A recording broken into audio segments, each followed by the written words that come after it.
I woke up Thursday morning to find a construction crew tearing up my front lawn in Phoenix, Arizona, and nobody had bothered to tell me a damn thing about it. I stumbled outside in my bathrobe with my coffee still steaming, watching three guys in hard hats dig massive holes right next to my Japanese maple tree. The one I'd planted when my daughter was born, the one that had taken 7 years to look this good in the desert heat. "Hey!" I shouted, jogging down my driveway. "What the hell are you doing to my property?" The guy running the excavator killed the engine and pulled out some folded papers. "You Adam O'Brien." "Yeah, that's me. We're installing the new community mailbox cluster. Should have gotten notice from your HOA about 2 weeks ago." My stomach dropped. "This is my front yard, my property. You can't just dig it up." He shrugged and handed me the papers. "Take it up with your HOA, buddy. We're just following the work order. Says right here, 2847 Sagaro Drive. Install centralized mail facility per USPS regulations and HOA board approval." I scanned the documents, my blood pressure rising with each word. Sure enough, there was my address. But I'd never received any notice, any letter, any heads-up whatsoever. The paperwork showed approval from someone named Brenda Jennings, HOA president, and the decision had apparently been made at a board meeting I knew nothing about. "You need to stop right now," I said. "I never approved this." The foreman, a weathered guy with sun damage covering his neck, shook his head. "Can't do that, sir. We've got a contract. You'll have to sort it out with the HOA. We stop now, you'll be charged for the delay." "Charged? This is my property." "According to this," he tapped the papers, "your HOA has easement rights for community improvements. You signed that when you bought the house." I wanted to throw my coffee mug at something.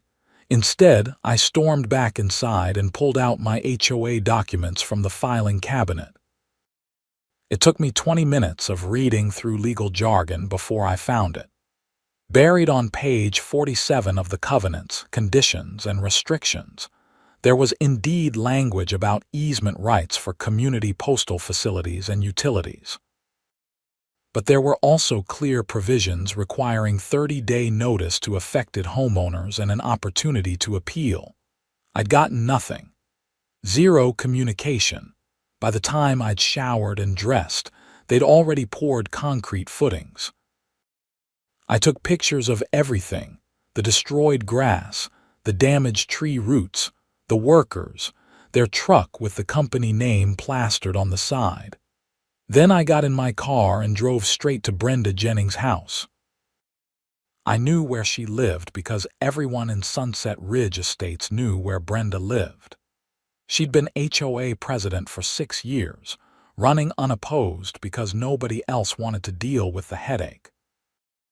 Her house sat at the corner of Desert Rose and Canyon View, a sprawling 2-story Mediterranean-style place with a fountain in the front yard and enough decorative rocks to landscape a small golf course. I rang the doorbell 3 times before she answered. Brenda Jennings looked exactly like you'd imagine an HOA president named Brenda to look. 50-something, short blonde hair styled with enough hairspray to survive a hurricane, yoga pants despite probably never doing yoga, and a phone perpetually attached to her hand.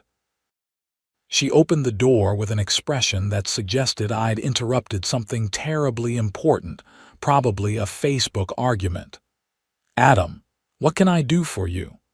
Her voice had that fake sweetness that made my teeth hurt.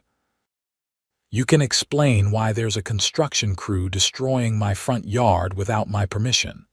She blinked slowly, like I was speaking a foreign language. "The mailbox cluster. That was approved by the board 3 months ago. Everyone was notified. I wasn't notified of anything.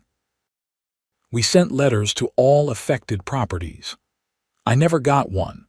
Brenda sighed, the kind of sigh that implied this was my fault somehow. "Well, that's a postal service issue then, isn't it? Regardless, the decision has been made." The old neighborhood mailboxes were vandalized last month, and USPS informed us they need to be consolidated to a single location for security purposes. Your property was selected because it's centrally located. So you decided to put it on my lawn. There's a community park 2 blocks away. The park is county property. We'd need permits and it would take months. Your location is perfect. The easement clause allows us to do this. The easement clause also requires 30 days notice and an appeal process. Her expression tightened. The notice was sent. Then show me proof. Show me the certified mail receipt. I don't have to show you anything, Adam. The board voted and the decision is final. I suggest you go home and let the workers finish their job. The sooner you cooperate, the sooner it'll be done. This isn't over, Brenda. Yes, it is. She closed the door in my face. I sat in my car for 10 minutes, gripping the steering wheel, trying to figure out my next move. I could call a lawyer, but that would cost thousands I didn't have.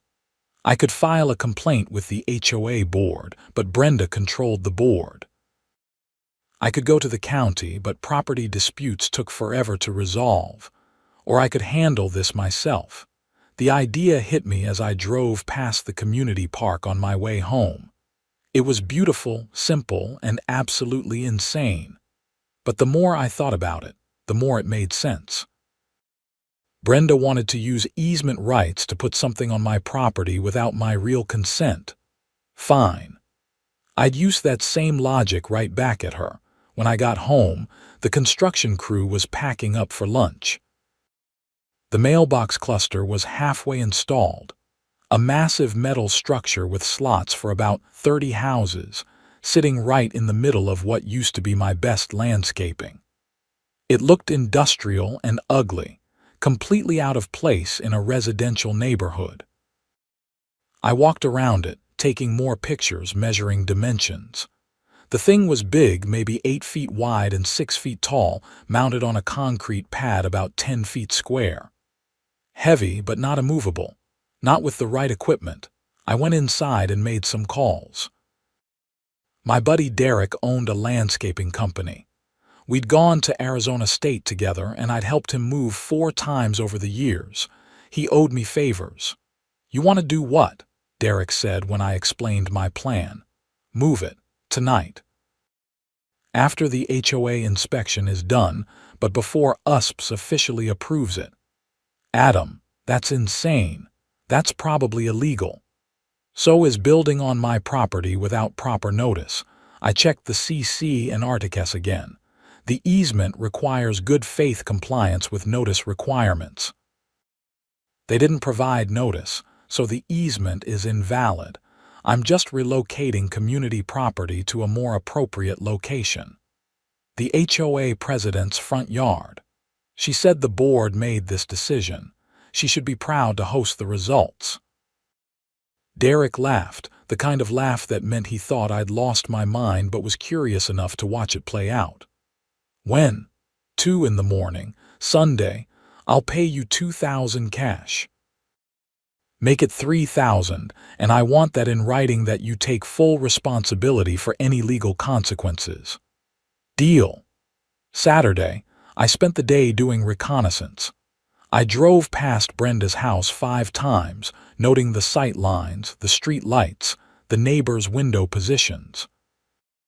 Her house sat on a corner lot, which was good. Less chance of being blocked in. The front yard was big enough to accommodate the mailbox cluster, and there was even a bare patch of dirt near her driveway that looked perfect. I also visited the county recorder's office and made copies of every relevant document. The HOA bylaws, the CC and Articus, the meeting minutes that showed the mailbox decision, and most importantly, the certified mail log that should have shown my notice being sent. That log had 17 addresses listed for notification. Mine wasn't among them. Armed with that ammunition, I felt a lot better about what I was planning to do.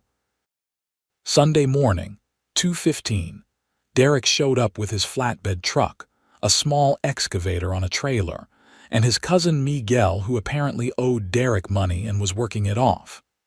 They both wore dark clothes and looked like they were preparing for a heist. "This is the stupidest thing I've ever done," Derek said, but he was grinning. The mailbox cluster wasn't fully secured yet because USPs hadn't done their final inspection. The construction crew had left it bolted to the concrete pad, but the pad itself wasn't anchored deep. It took Miguel about 20 minutes with the excavator to dig around the pad and create enough space to slip chains underneath. We worked quietly, or as quietly as you can work with heavy equipment at 2 in the morning. A few lights flicked on in neighboring houses, but nobody came outside. Phoenix gets hot, and most people sleep with their windows closed and air conditioning running. Sound doesn't travel as well as you'd think. Getting the mailbox cluster onto the flatbed was the hard part. The whole assembly weighed maybe 800 pounds, and we had to balance it carefully to avoid tipping the truck. Derek's excavator did most of the heavy lifting, literally, while Miguel and I guided it with ropes.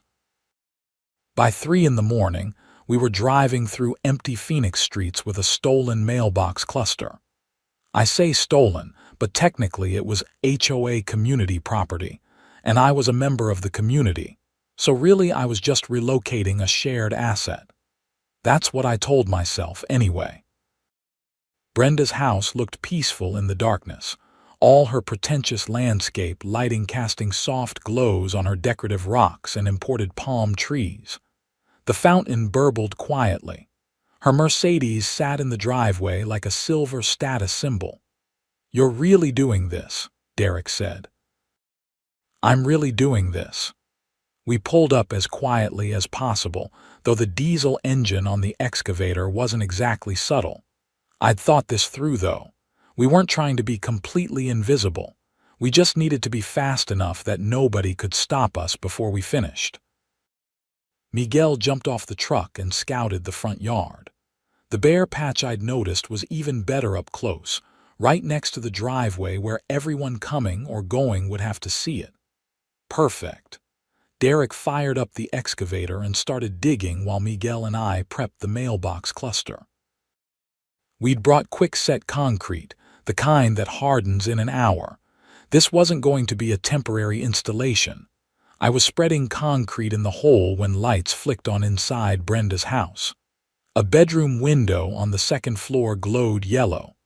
"Move faster," I hissed. Derek lowered the mailbox cluster into position. It landed with a heavy thunk that probably woke up half the neighborhood. Miguel and I shoveled concrete around the base, working like maniacs, while Derek repositioned the excavator to pack dirt around the edges. The front door flew open. Brenda stood there in a purple bathrobe, her hair in curlers, face cream smeared on her cheeks. For a second, she just stared, her brain clearly not processing what she was seeing. "What are you doing?" she finally shrieked. "Installing a mailbox cluster," I said calmly, smoothing concrete. "For the community, you're welcome." "That's not. You can't. This is my property." Actually, according to page 47 of the CC and Articus, the HOA has easement rights for community postal facilities. I'm just exercising those rights. Your location is centrally located and perfect for the neighborhood's needs. Her face went from pale to red in about 2 seconds. "Remove it immediately." "Can't do that. Work order's already approved. You stop me now and you'll be charged for the delay." I was quoting the construction foreman almost word for word. "I'll call the police." "Go ahead. I've got all the documentation showing that you installed community property on my land without proper notice. I'm just relocating it to a more appropriate location."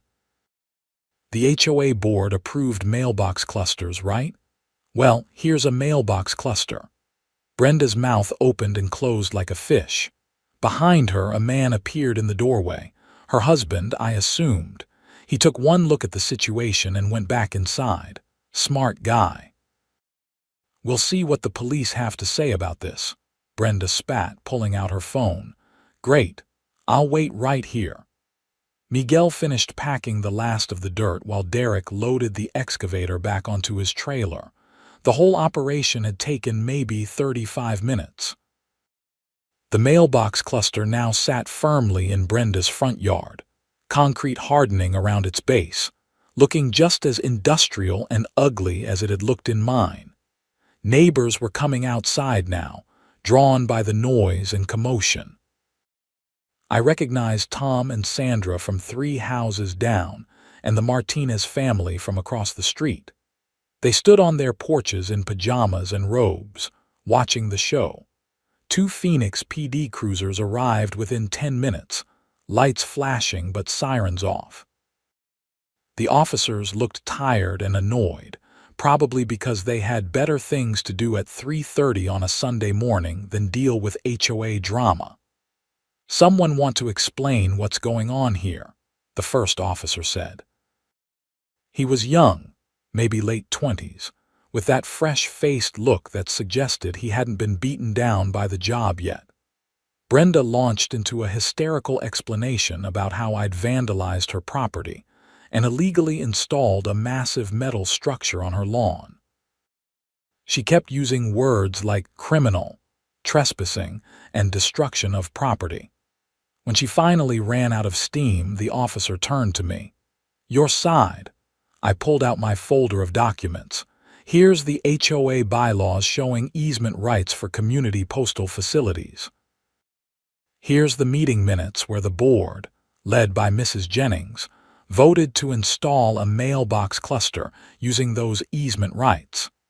Here's the work order for installation at my property.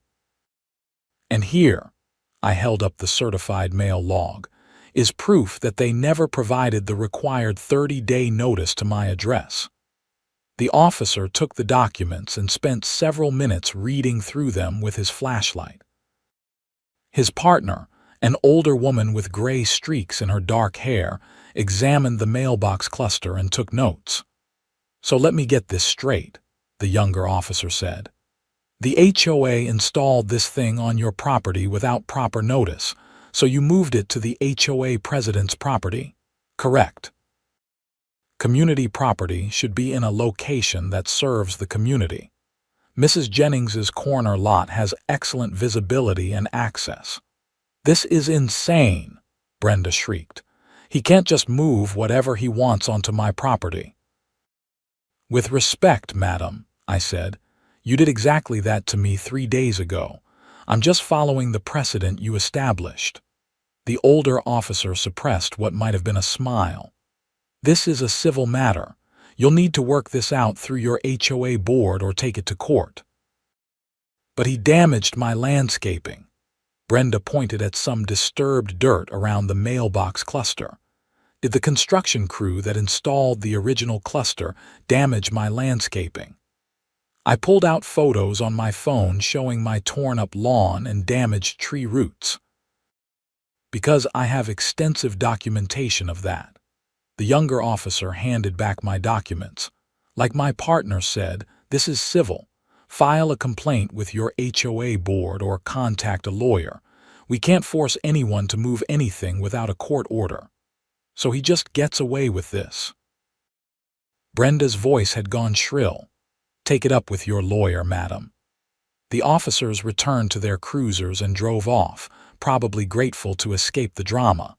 Brenda turned to me, her face twisted with rage. "You have no idea what you've just done. The board will fine you into oblivion. We'll place a lien on your house. We'll make your life miserable." "Looking forward to it," I said. "See you at the next board meeting." Derek, Miguel, and I packed up our equipment and left. The last thing I saw in my rearview mirror was Brenda standing in her driveway, staring at her new mailbox cluster, illuminated by her landscape lighting like some kind of modern art installation. I slept better that night than I had in months. Monday morning, I woke up to 14 missed calls and 23 emails from the HOA. All of them were from Brenda, each one more unhinged than the last. The emails ranged from formal legal threats to barely coherent rants about respect and community standards.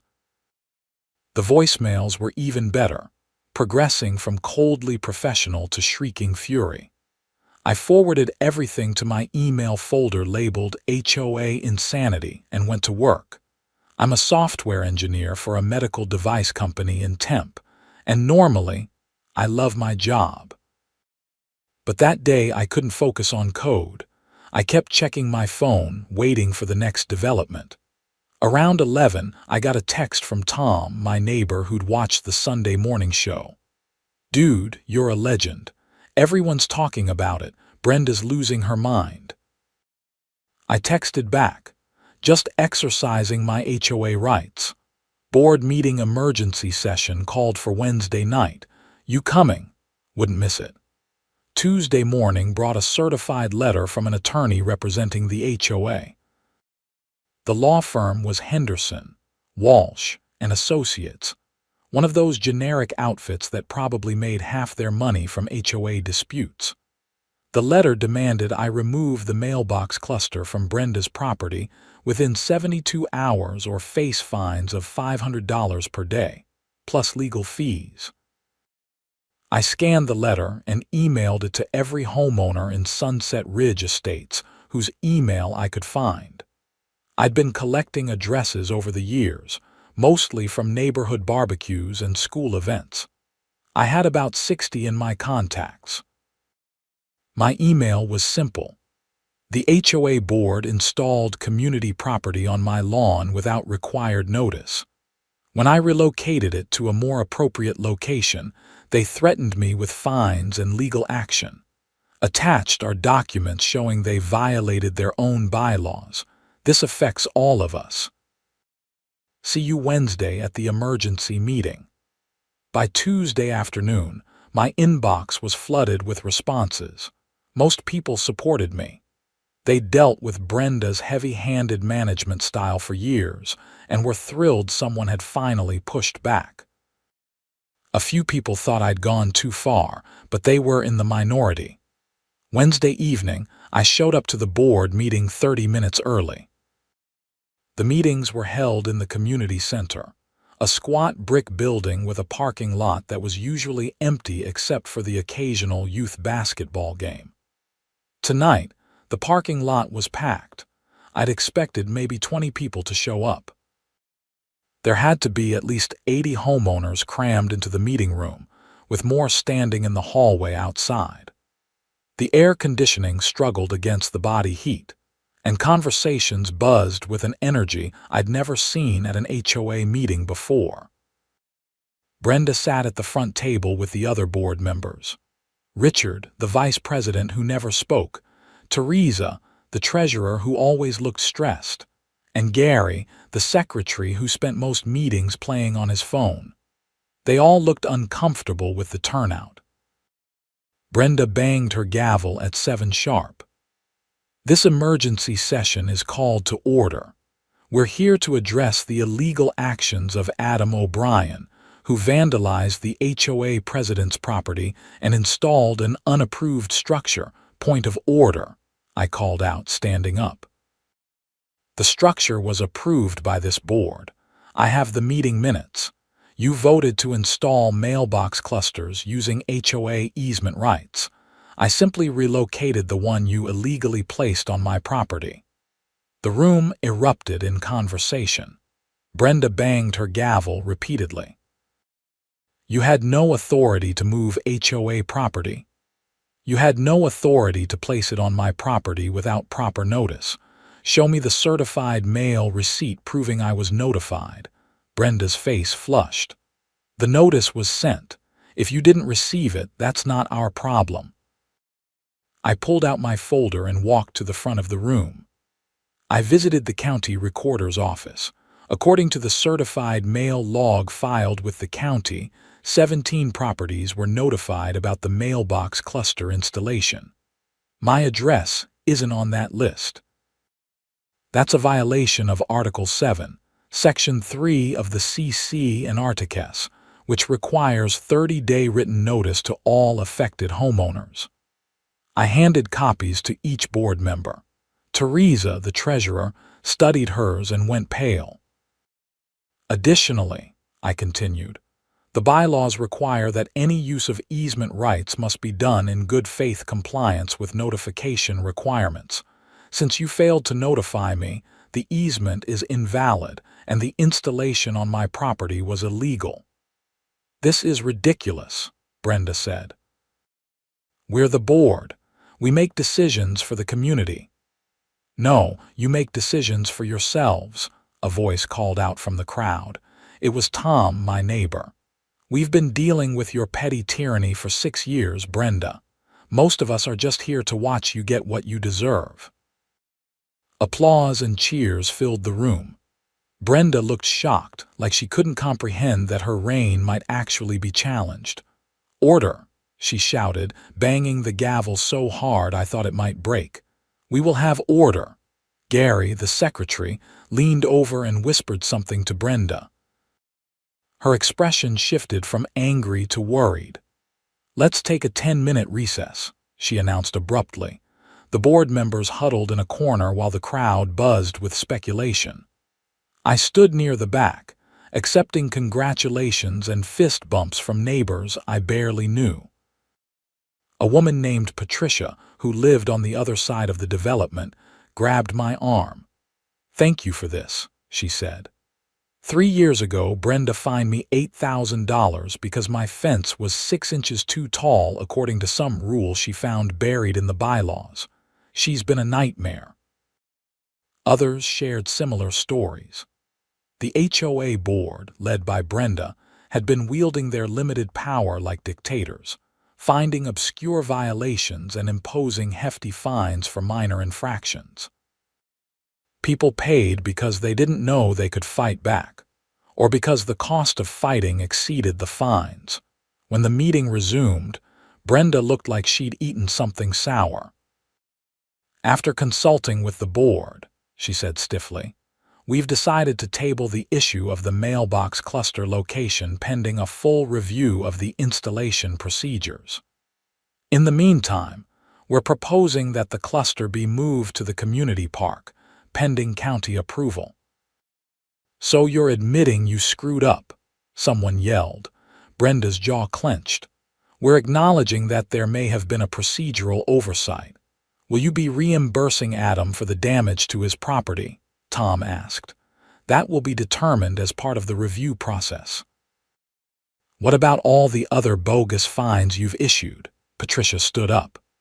Are we reviewing those too? The room erupted again. People started shouting about their own experiences, their own unfair fines, their own problems with the board. Brenda tried to regain control, but the gavel was useless against the tide of anger. Finally, Richard, the vice president, stood up. He was a thin man with wire-rimmed glasses, who I'd never heard speak in a meeting before. I move that we hold a special election for all board positions within 60 days, Richard said. His voice was quiet but steady. Clearly, we've lost the confidence of the homeowners. The room went silent. Brenda stared at Richard like he'd betrayed her. You can't do that, she said. Actually, I can. Article 12 of the bylaws allows for special elections if requested by a board member and supported by a petition of 25% of homeowners. I'm formally requesting that election. I'll sign that petition, I said immediately. Me too, Tom added. Within minutes, people were lining up to add their names. Teresa, looking relieved, provided paper and pens. We needed signatures from 34 homeowners. We got 72. Brenda sat frozen at the front table, watching her kingdom crumble. When the petition was complete and handed to Richard, she stood up abruptly. This meeting is adjourned. She walked out without another word. The room erupted in cheers. People congratulated each other like we'd won something significant, and maybe we had. For the first time in years, the homeowners had pushed back against an overreaching HOA board. But I knew Brenda wouldn't go quietly. Thursday morning, I woke up to find my car tires slashed. All four of them, neat cuts that would require complete replacement. I called the police and filed a report, though I had no proof who done it. The officer who took my statement seemed sympathetic, but said vandalism cases were hard to solve without witnesses or camera footage. I mentioned the HOA situation, and he wrote that down, but I could tell he thought I was reaching. Still, I documented everything with photos and added it to my growing file. That afternoon, Derek called me. "Hey man, did you know there's a code enforcement complaint filed against your business? Someone reported that you're running commercial operations from a residential property." "What? I work from home sometimes, but that's just remote work for my regular job." "Yeah, well, someone reported you've got multiple vehicles coming and going at odd hours, conducting business. Code enforcement is asking questions." I knew exactly who had filed that complaint. Code enforcement took reports seriously, even bullshit ones, and investigating them cost the county money. If they found the complaint was false, they could find the person who filed it, but that rarely happened. "Thanks for the heads up. I'll deal with it." Over the next week, I received 3 more violations from the HOA. My grass was allegedly too long, even though I'd mowed it 3 days ago. My garbage cans were visible from the street between the hours of 3 and 5 p.m. On a Tuesday, violating some obscure rule about container visibility. And my mailbox, the old one that was now obsolete because of the cluster system, was the wrong shade of black. Each violation came with a $50 fine and a threat of increasing penalties if not resolved within 7 days. It was clear harassment, and it was equally clear that Brenda was behind it. I documented everything, photographed my grass height against the HOA standards, showed my garbage cans were only visible because I'd been loading my car to go to the dump, and proved my mailbox matched the approved color specifications from the original HOA welcome packet. Then I filed a formal complaint against Brenda Jennings with the HOA board, alleging harassment and abuse of authority. I included all the violations, the timeline showing they started immediately after the board meeting, and communications from other homeowners experiencing similar retaliation. Richard, now acting as interim president after Brenda essentially stopped participating, took my complaint seriously. He called an executive session of the board, and I was invited to present my case. The meeting was held on a Saturday morning. Only Richard, Teresa, and Gary attended. Brenda was notably absent, though she'd been invited. "She's not responding to board communications," Richard explained. "At this point, we're considering her to have abandoned her position." I presented my evidence, including the slashed tires, the bogus code enforcement complaint, and the retaliatory HOA violations. Teresa looked increasingly disturbed as I went through the timeline. "This is beyond unacceptable," she said. "We could be held personally liable if this is proven to be board-sanctioned harassment." "It's not board-sanctioned," Richard said firmly. "It's Brenda acting on her own. The question is what we do about it." "Remove her from the board immediately," Gary said, finally looking up from his phone, "before she does more damage." They voted unanimously to remove Brenda as president and suspend her from the board pending the special election. Richard assumed the presidency temporarily, and they agreed to refund all the bogus fines and issue a formal apology. I thought that would be the end of it. I was wrong. 2 weeks later, on a Tuesday night, I was watching TV when I heard a crash from my garage. I jumped up and ran to investigate, flipping on the lights.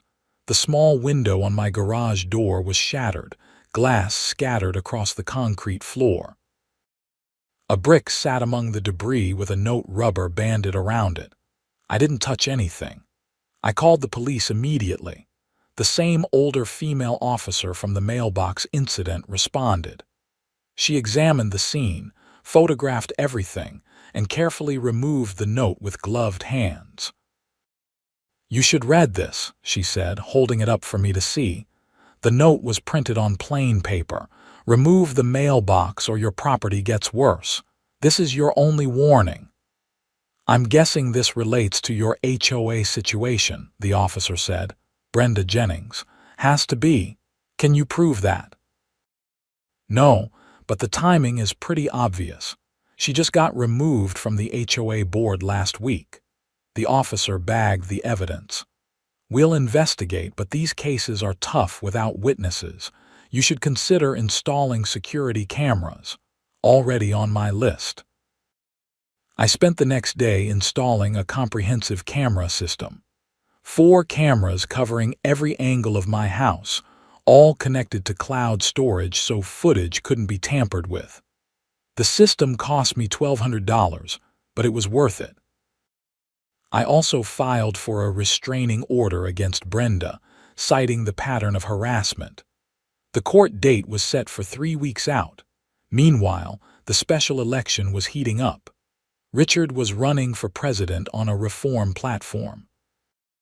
A woman named Caroline Singh, who'd lived in the neighborhood for 15 years, was running for vice president.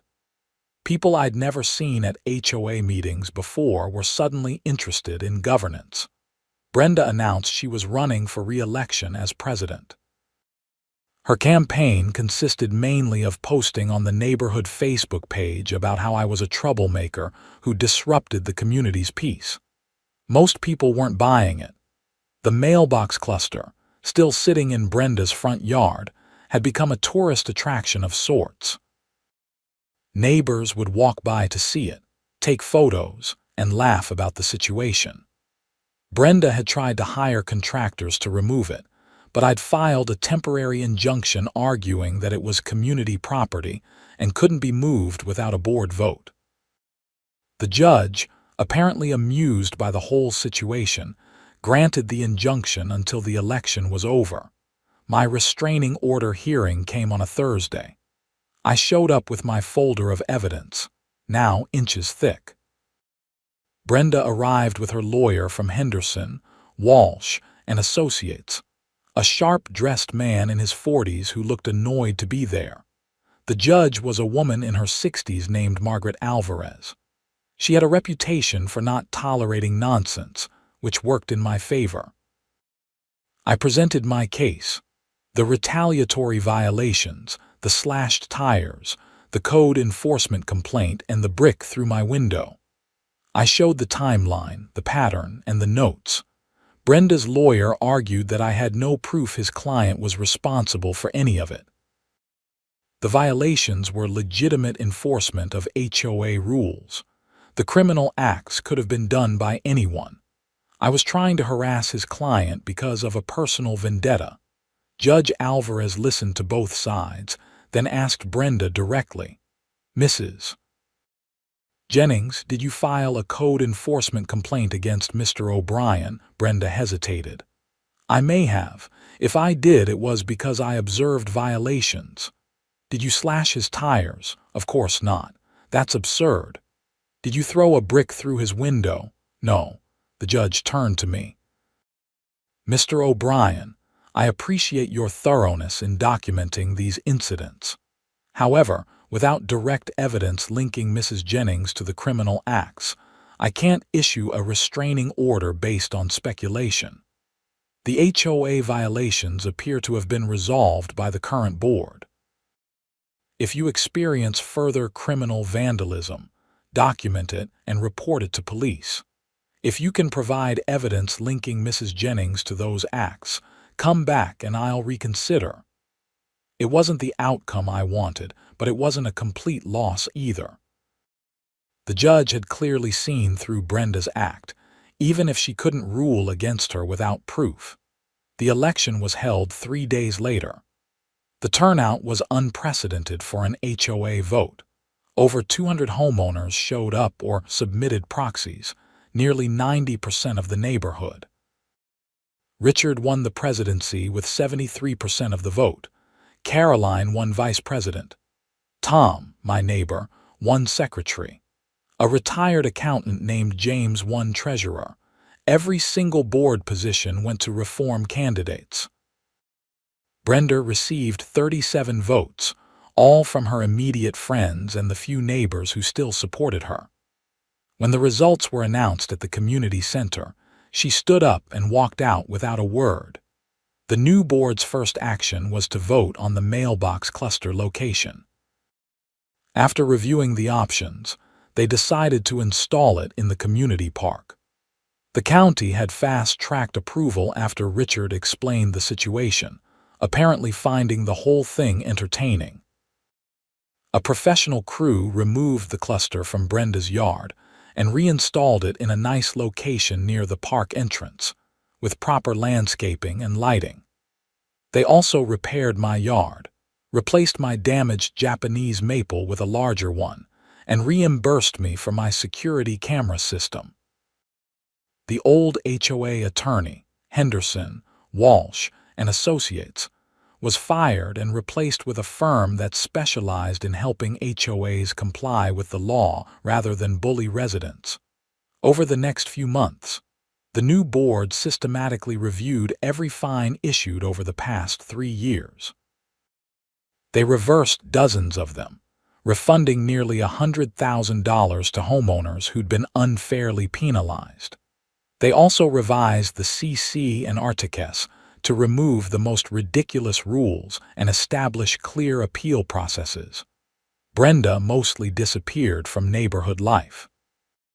She stopped attending board meetings, stopped posting on Facebook, and rarely left her house. Her husband filed for divorce in June, citing irreconcilable differences. The word around the neighborhood was that he'd been done with her controlling behavior for years, and the HOA drama was the final straw. I thought the story was over. Then, in late July, my security cameras caught something interesting. It was 2 in the morning on a Wednesday. I was asleep when my phone buzzed with a motion alert. I groggily checked the app and saw a figure dressed in dark clothes approaching my house from the side yard. I watched in real time as the person walked up to my front window carrying what looked like a paint sprayer. They started to spray something on my window, and I immediately called the police while recording everything. The person was mid-spray when Phoenix PD rolled up with lights and sirens. They dropped the sprayer and tried to run, but the officer was faster. Within 30 seconds, they were in handcuffs. The officer walked the suspect to the front of my house where my camera had a clear view. They pulled back the hood of the dark sweatshirt. Brenda Jennings looked directly at my camera, her face twisted with rage and something else. Desperation, maybe. Or just exhaustion from carrying all that anger. I went outside in my pajamas and provided the officer with my phone showing the real-time footage. Other officers examined the spray paint, which spelled out "try" before Brenda was interrupted. Presumably, she was going for traitor or something similar. "Madam, you're under arrest for criminal trespassing and property damage," the officer said. "He destroyed my life," Brenda screamed. "He took everything from me. He deserves this." "You destroyed your own life by abusing your position," I said calmly. "I just held you accountable." The officer loaded Brenda into the back of the cruiser while his partner took my statement. They seized the spray paint as evidence and gave me a case number for my insurance claim. "You'll need to appear in court when this goes to trial," the officer explained. "Given that this is part of a documented pattern of harassment, the prosecutor will probably take it seriously." Brenda was charged with criminal trespassing, criminal damage, and stalking based on the pattern of behavior. The security footage was damning, showing clear intent. Her lawyer tried to argue she was having a mental health crisis, but the prosecutor wasn't sympathetic. The case went to court in September. I testified about the entire saga, from the mailbox cluster installation through all the harassment to the final late-night spray paint attempt.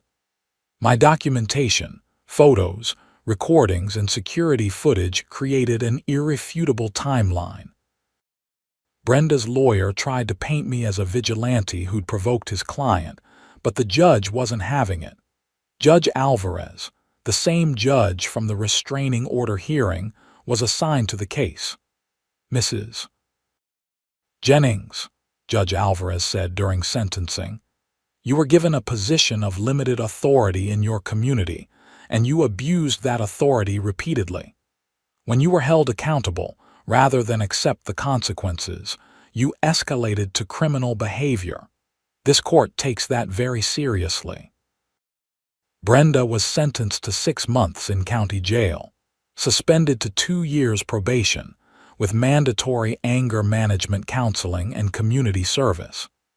She was also ordered to pay restitution for all my damages, including the tires, the window, and the security system. Most importantly, she was barred from holding any HOA position for 10 years and prohibited from contacting me or coming within 500 feet of my property. As I left the courthouse that day, I felt something I hadn't felt in months: peace. Not vindication or victory, just simple peace. Life in Sunset Ridge Estates improved dramatically under the new board. They held quarterly town halls where homeowners could voice concerns. They established reasonable standards for violations and created a fair appeals process. They even organized neighborhood events, including a 4th of July barbecue that brought everyone together. The mailbox cluster in the park worked perfectly, and people actually appreciated the central location. The landscaping around it won a Neighborhood Beautification Award from the city. Tom and I became close friends through the whole experience. We started a tradition of meeting every Sunday morning for coffee, sitting on my repaired front lawn in the shade of my new Japanese maple tree. You know what's funny? Tom said one Sunday in October. That mailbox thing started as Brenda trying to show her power, and it ended up being the thing that freed us all from her. Sometimes the things people do to control others end up being exactly what breaks their control, I said. My daughter came to visit that weekend, the first time since the whole HOA drama started. She was in college at University of Arizona now, studying environmental science. I showed her the new tree, and she laughed when I told her the whole story.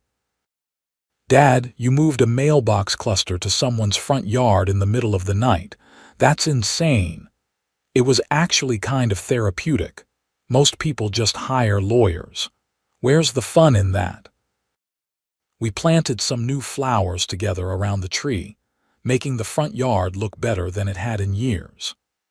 As we worked, neighbors walked by and waved, stopping to chat, creating the kind of community that Brenda had always claimed to want but had never actually fostered. Patricia, the woman who'd been fined for her fence, came by with homemade cookies. Derek stopped by to check on the tree he'd helped relocate. Even Richard came by to thank me for standing up to Brenda, saying it had inspired him to get more involved in community governance.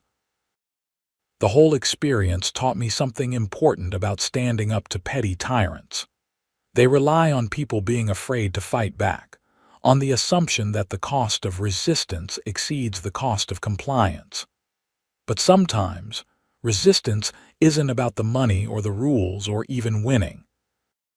Sometimes it's about refusing to accept that someone else gets to make decisions about your property, your life, your peace of mind. Would I recommend moving a mailbox cluster to your HOA president's front yard? Probably not. It was risky, potentially illegal, and could have gone very wrong. But it worked because Brenda had overreached so badly, broken so many of her own rules, and alienated so many people that when I pushed back, the community was ready to push with me. The incident became something of a local legend. I started getting emails from people in other neighborhoods dealing with their own HOA nightmares, asking for advice. I couldn't help most of them, but I always said the same thing. Document everything, know your rights, and don't be afraid to stand up when someone abuses their authority. Some of those people formed their own reform movements in their neighborhoods. I heard stories about successful board recalls, revised bylaws, and communities reclaiming power from petty dictators. My mailbox cluster became a symbol of sorts, proof that you could fight back and win.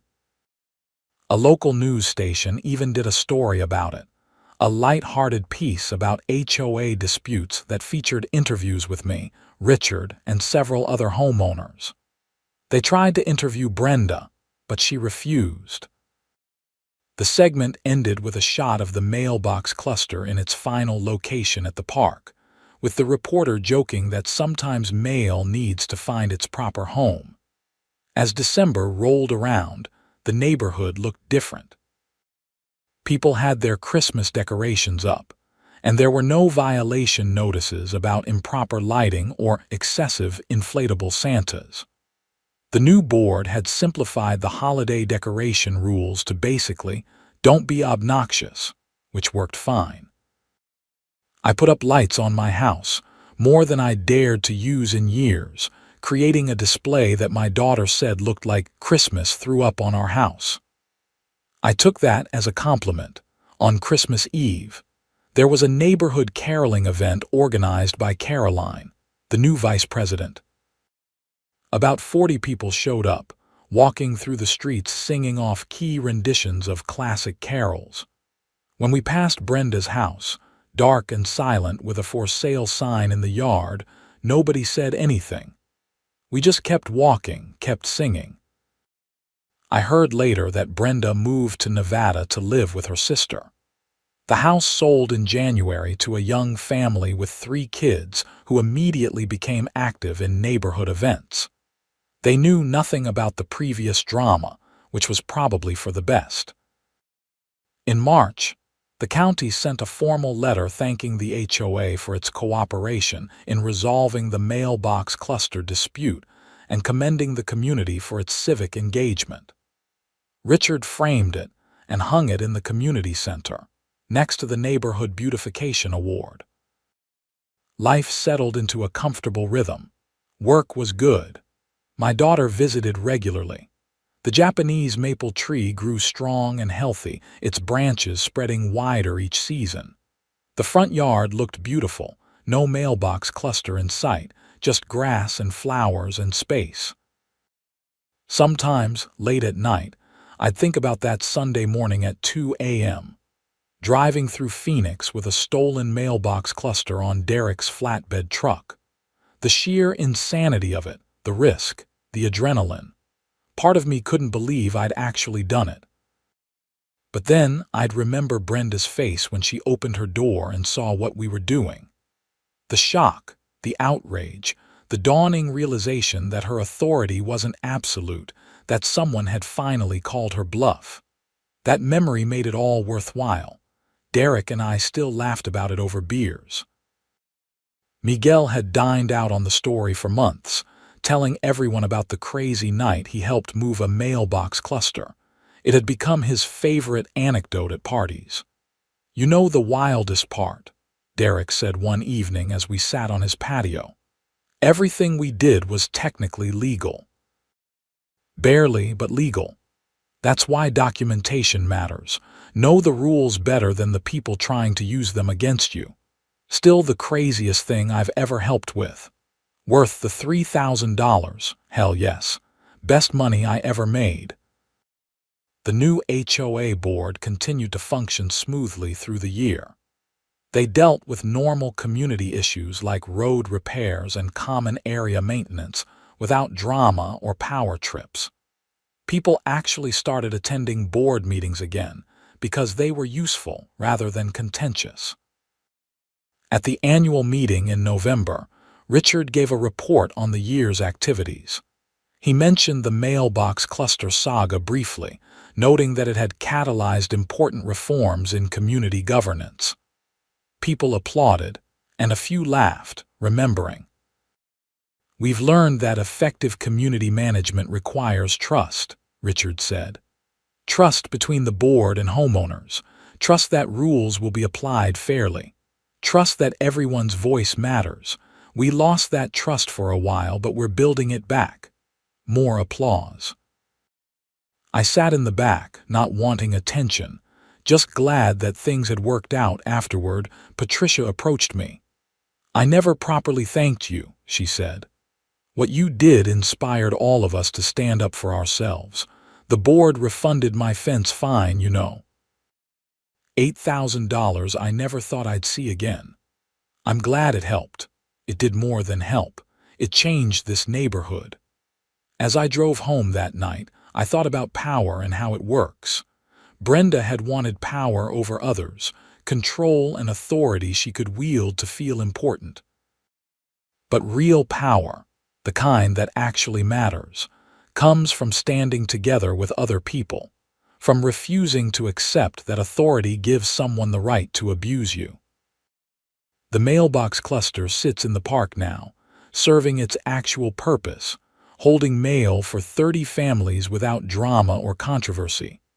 It's just a metal box on a concrete pad, nothing special. But every time I pick up my mail, I remember what it represents. Proof that you don't have to accept someone else's idea of how things should be, especially when they're wrong. My front lawn looks perfect now. The grass is green and healthy, maintained to reasonable standards I set for myself rather than arbitrary rules from an HOA board. The Japanese maple provides shade on hot Phoenix afternoons.